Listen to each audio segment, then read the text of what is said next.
in general. But I mean, also, one of those picks he could have pulled out against the Jax, but he wanted the Olaf. He got the Olaf. Could have picked Fiora if he was as ballsy as Yoshino in game 2, but we all saw how that one went down as we load into the game and can see for ourselves how Cerberus is really playing it out. Just want your opinion on this. Who do you really favor after this draft? Yeah, And from what we've seen in the first 2 games. I can't really believe in Flash's draft. I don't think they have the coordination to make this work. Whoa! How did that hit? That is insane. Put him step to the side, but of course, lollipopping being strong there for Ronopi. For some reason, that Q extended to the side. Wow, I would be so salty if I was Puddin. That was a perfect sidestep, but he was still grabbed, and now his flash is down. That is going to be a prime target for Druktha and maybe even Yado for a first early game dive. Something that G2 has been doing every game they play Draven, and I expect Cerberus to double down into the bot lane, give Artemis his first kill, and then run from there. I mean, you kind of answered your old question, but I can explain to the viewer. I mean, some probably don't know what lollipopping is. So the projectile initially seems like a spear and acts like a spear, but then it's more like a hammer shark, basically. So it just extends all the way to the sides, and it can basically hits you even if you sidestep it perfectly. That's what happened just now to the side of Podane when he tried to sidestep one of his hook. I mean, he did a decent job of it, but we need to ask the question, why is he there in the first place, of course? And was just a nice wraparound invade for the side of Cerberus. Well, one early flash down from Lucian means less early aggression from the side of the Lucian and early lane control for the Draven lane from Artemis as expected. Yeah, and this is now very dangerous, getting caught there. So Ignite is down, Artemis can't really keep up, so maybe a little bit of a waste of the Ignite. But Sora, what are you doing? Artemis, what are you doing too? Okay, we are going crazy in the bot lane. Yeah, we are indeed going crazy in the bot lane, as this just now played out to be quite nice for the Draven lane already. Didn't get a single kill for it, Phil. And also Artemis took quite some turret damage, so it's not as favorable as it initially looks like, but still, of course, very rough start for the bot lane from Team Flash. Did they miss XP? I'm not quite sure. Here we see again how it played out. Hook lands, Ignite is also already down, and a lot of damage on both Podin and Sora, who tries to body block something that he doesn't need to. Artemis... Did he auto-attack the turret? He didn't, right? It was still fine played. He flashed, but then he couldn't auto-attack because the auto-attack timer wasn't ready yet. Exactly, yeah. He thought he was late game Draven with attack speed, and then he still had to wait for his attack to actually come up, so the flash looked very clunky. Also, his movement when he chased down didn't look like a Draven main, so it's still some questions about the Artemis Draven. I haven't seen it before, I think. I was very surprised in draft, so... I don't want to condemn him immediately, but Ronopi might have overstayed his welcome, but of course he can spider Nort away. First gank attempt from Fuguan doesn't really find its mark, as Druktha is also on the bot side. Everything is centered around this Draven lane, and that's what we expect, right? That's just Draven's identity. Everyone knows it's gonna be bot lane action, and everyone is down here. And they even sent Fuguan just to help with the push here. That's just something that doesn't really strike me as something where I would be confident in the bot lane of Team Flash in general that they need this kind of help in this current game state already against them. As we see in the mid lane, Yado having some fun against the Kassadin, which is something we don't quite expect here. But Pan and Yoshino also having a good run in top lane. I think this should be won by Olaf. If both are low, Olaf gets just so much more stats. Gotta say so pre-6, the counter strike plays a huge part because Olaf cannot really parry it anymore. Or not yet, so to say. I think it should be won by Olaf usually. Yeah, and Ronopi, he channeling his inner palette, just staying in lane forever and almost going down for his mistakes there. Now, a little bit of lane control over to Pandit and Sora for no real reason. A little bit of an overstay for Ronopi, but he should be fine once he's back in lane. That's Ignite burn from Puddin, so potentially stronger trading for the side of Cerberus if they find another mark, another engage. Puddin's flash is coming up, though. They have to be diligent with the timing, because of course it was down very early in the game. Let's see if there's another big trade attempt from either side of the bot lanes. And currently in the top lane we see Pan having good lane control and wave control over the side of the Jax, which is of course to be expected. And yeah, I just now mentioned it, right? The Jax against the Olaf. Pre-60 can still have some outplay potential with the counter strike, but later on it gets so much worse for the Jax. And we just now saw a close 1v1 standoff between those. I think that was something where I think Yoshino would still win it, because Jax in the first 3 levels can actually make quite good work against the Olaf, and with the flash he can outplay something that the Ghost Olaf would be just way too telegraphed for and couldn't really outplay. So that's why Pan didn't really go further into that one. As in the mid lane we see Yano having a small CS against the Kassadin. Range with his melee pre-6 is pretty normal, but Kassadin, of course, with his magic shield is in general kind of fine against these magic damage dealers like the Victor. That's why he was picked into it. He can still, even if he has an experience lead against him already, as we just now see. So he's not getting bullied too far down in this lane. Yeah, let me ask you a bit about the rune choices here of the two mid laners that strike me as a little peculiar. We don't have the first strike on the ranged champion ranged into melee. I would have expected the first strike there to get a little bit more gold, but instead he goes super safe, fleet footwork, and on the other side we have Spellbook for Kassadin. With Spellbook, I can just say let him cook. I'm not quite sure which rune Kassadin really needs, so you might as well go Spellbook to have like a more free choice of summoner spells, so to say. And about Fleet Footwork on Victor, I really dislike it. I mean, why would he need Fleet Footwork against a Kassadin who can't bully him whatsoever? First strike would be so good to generate some extra gold, some extra damage even. I would rather even let him see him go Electrocute or something instead of Fleet Footwork. Right? Yeah. Or Phase Rush, just anything with some decent utility. There's so many good options either way. There's no coming out, Sora being ignited down, and this is Kushinami. He should go down. Is it a catch for Artemis? It is! First blood for Artemis. And he can start off his item build here, right? I'm not quite sure which item build he will go, but Lethal Tempo to me inclines that he won't go any lethality shenanigans. He will just go a standard crit item build, likely with the Essence here as the first item, and then transition it to one of the Noon Quiver mythic items, and then likely Navori or Infinity Edge, whichever he prefers. I'm not quite sure which one is better. Yeah, the Essence Reaver is so devastating early in the lane. That's exactly what you want. One kill early on, that's a 700 gold kill for the side of Artemis. First Blood plus 313 gold in his passive stack. Just not good enough, the defense there. Sora instantly caught out, and Draktha doesn't even really have to do anything. The mid laner even came down, and Yada roaming to the bot lane. But in the end, it was really just Ronopi setting his ADC up for success. They could have potentially just 2v2'd this kill, and now they definitely can, with Artemis picking up his first item shortly. So that bot lane situation is not getting any better for Sora and Puddin.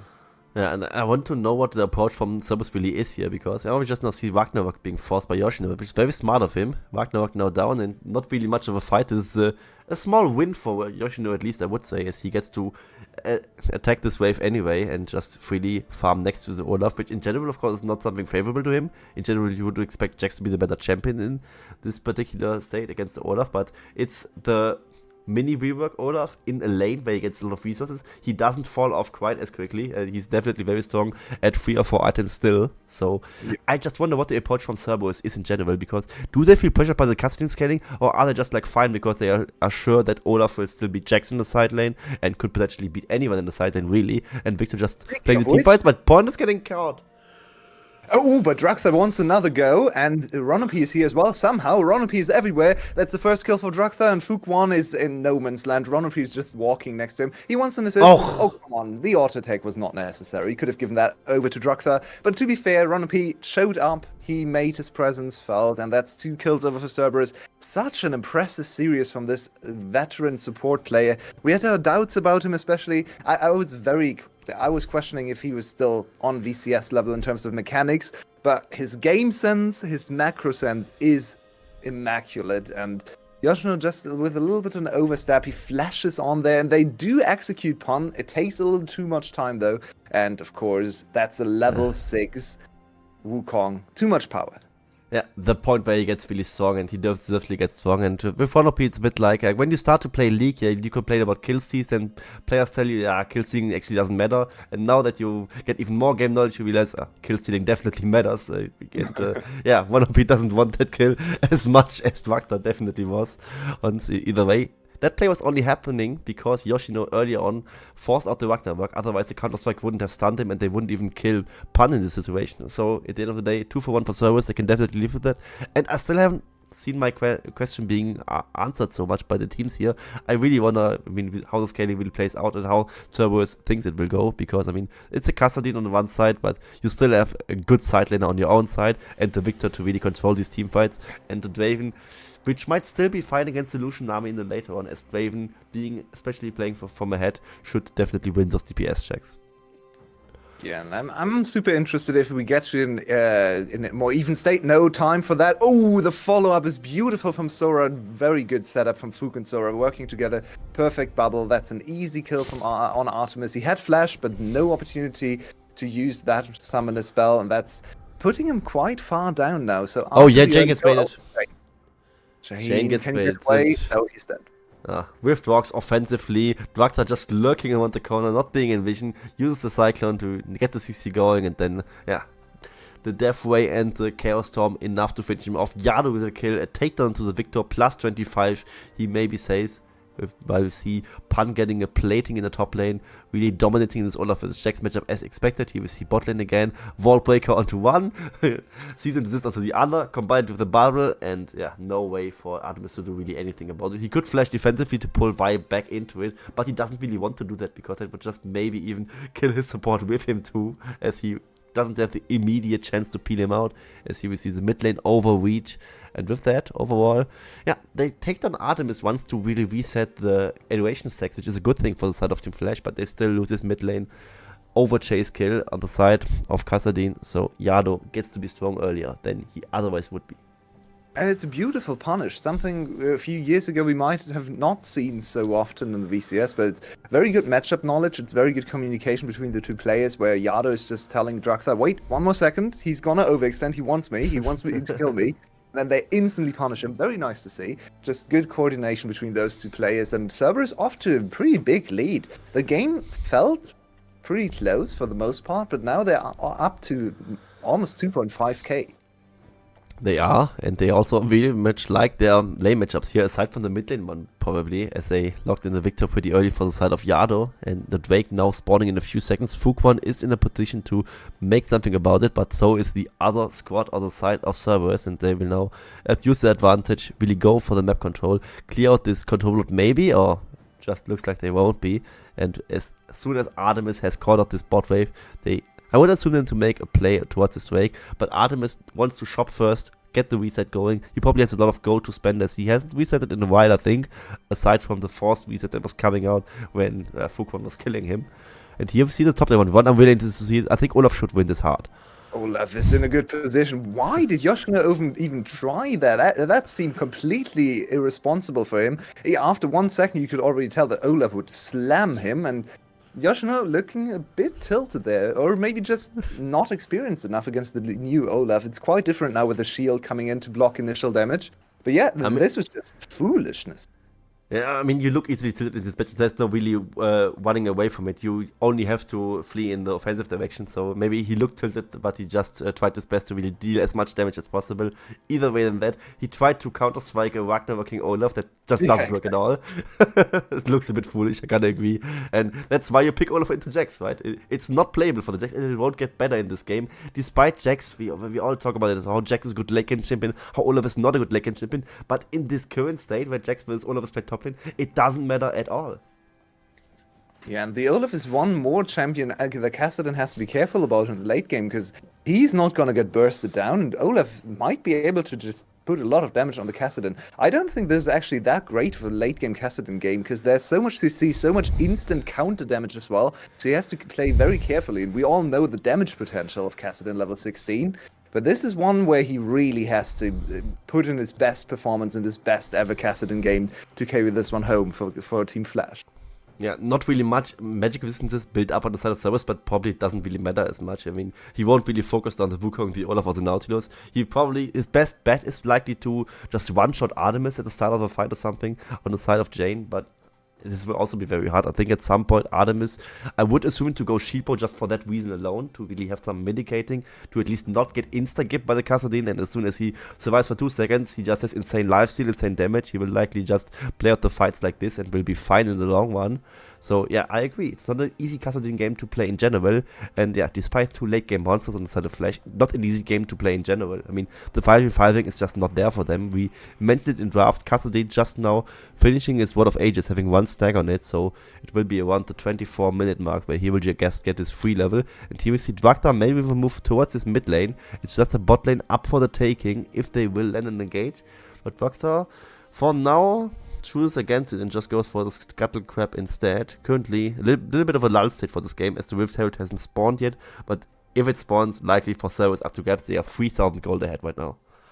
Putin was one step away from death there. If he steps one step closer to the engage, he's probably locked down and goes down, but plays it safe. Just a little bit of wave clear now from Team Flash, and as he said, Cerberus is quite far ahead, so they have control of both sides of the jungle. They can force back the Flash members, and Flash needs to scramble. They need to somehow stabilize, buy time for Jane to scale, even buy time for Putin and Yoshino to scale. So what are they comfortable to give up? How many dragons, how many Rift Heralds can they give up to still have a chance in this game? I mean, they probably don't care all too much about the Rift Herald, I gotta say. I mean, it's just probably one turret push where they might just do the mid tier 1, which is something that of course hurts very much, especially with the Kassadin, where you at some point want to contest these tracks and have like a way in, and Kassadin not really the champion that can generate a lot of priority early on in this game, so it will definitely hurt to drop this. But they lose this mid tier 1 turret without even the Herald being used, so it will be a very painful charge likely towards an inner turret, or they will use it in the bot lane to really crack this outer one. At the end of the day, the Rift Herald wasn't even up to contest for them. They will likely also have to drop at least one more Drake, because Cerberus will just be too strong even in 2 minutes of time. And I think the best bet for Team Flash is to just scale next to them as good as possible.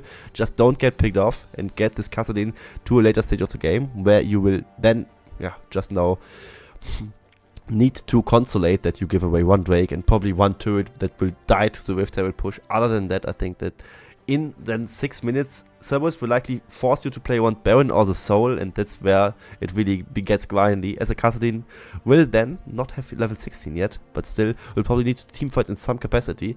By that time though, Jax may be on 2 items. It could be something where Team Flash just finds an opening. I am doubtful about that though. Yeah, and in terms of setup for the whole split and studying this new team, this is really the first game where they've lost early game quite heavily. Of all the 5 games they've played, they've been in good positions in almost all of them. So now we get to see a new situation for this team, for these set of players. They've only played against very good teams, Gum and Cerberus, and they're 1-3 in game score, but they've still looked impressive. This is one of the games where they look more like the bottom team they are expected to be. Maybe they can bring it back and actually show us a new kind of strength. So far, it's just slowly slipping out of their hands, and all the members of Cerberus' side get stronger and stronger. Take a look at the Yado. He has completed his cull, he has sold it now. He's on he's won 1.5 items, almost 2 items, and just slowly scaling up to be the teamfight menace we know him for. He actually picked a cull on Victor and just completed it without punishment, but that's something you can only do against Kassadin of all things. Yeah. And I spoke about like them scaling next to Cerberus and then just hoping for a soul fight.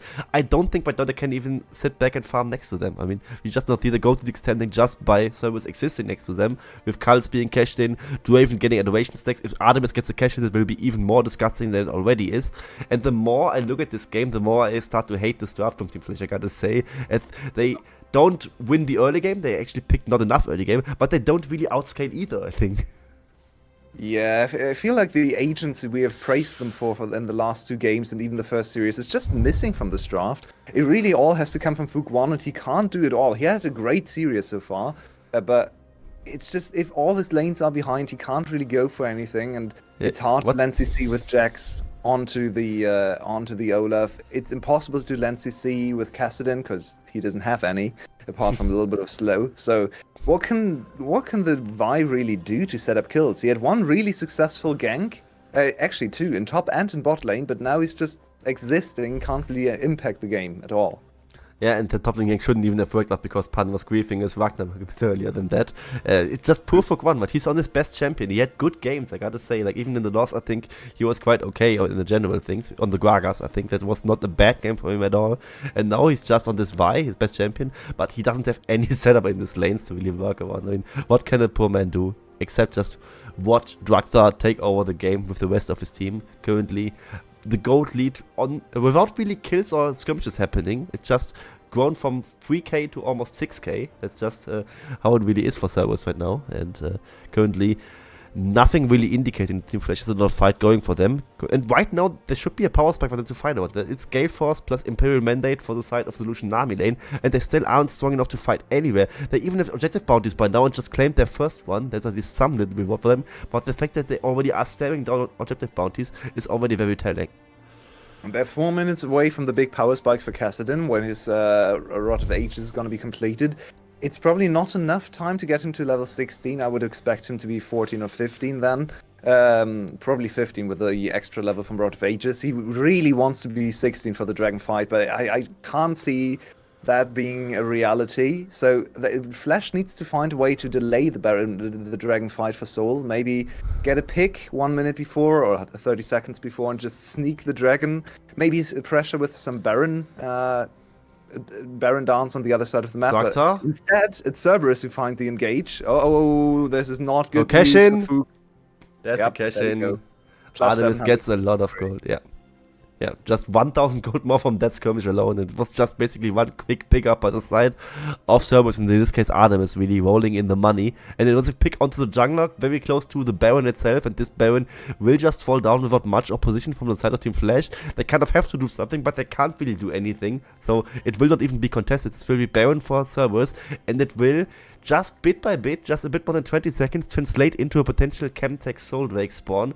So, yeah, it will just be probably Cerberus forcing the hand of Team Flash in a few minutes. With here we see again how the engage played out. Cyclone coming in, 1OP is everywhere, so he's of course also in this position to just land the dredge line and set it all up for Artemis, who basically just has to press R. Yeah, it's such an easy game to play for Cerberus. Now it just seems like everything is coming together so nicely. Perfect pick at exactly the correct position in the map to get the easiest objective of all time in Baron. Baron is now going to persist almost to the Soul fight, maybe even a few seconds into the Soul. So that's the perfect transition there as well. They don't even really have to push for lanes because it's so early in the game. They don't have to make use of this Baron. It's just a nice extra. And yeah, it's all coming together rather easily. And in this game, it really looks like top team against one of the not so great teams in the league. And this just spends the question to the bigger picture, right? I mean, Cerberus likely looking to win this 2-1, but are they the best team? I mean, they definitely have dropped games and Team Wales, for example, hasn't. And they have not won as convincingly as, for example, Garm did. But within those wins itself, I think they look like a very good team. And yeah, I mean, it's just a tough question to answer, right?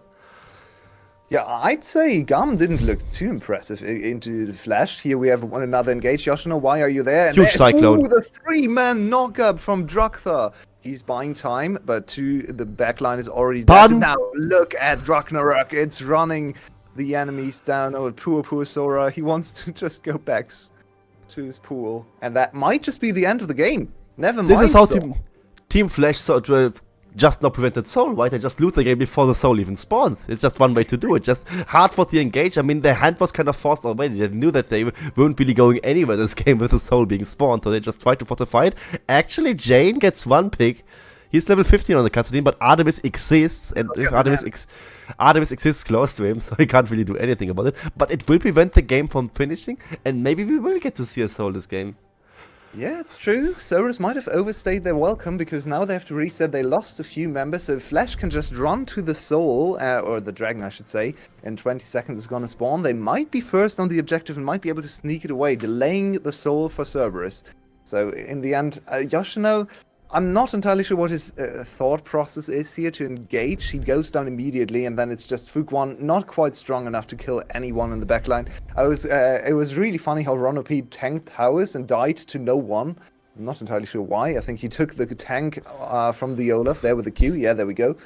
But instead, now the big Soul fight is coming up. We're looking at a 10k gold lead. Yeah, 10k gold lead, 3 decks already on the side of Cerberus, 0 on the side of Team Flash, and also the super minions would be slowly creeping in. Cerberus doesn't really have to be forced to really rush this down, but the fight will still be forced anyway. Huge tidal wave. But the skill of Yano did so much damage, and it's just Artemis free hitting into the backline, double kill also for him, triple kill for Artemis. I think it is at the end of the day 5-0, and yeah, 5-1 actually, because Yano died. But at the end of the day, the Soul still denied from the side of Team Flash, but they will lose the game for it. The Kassadin Jax composition not really working out as well as they planned to be.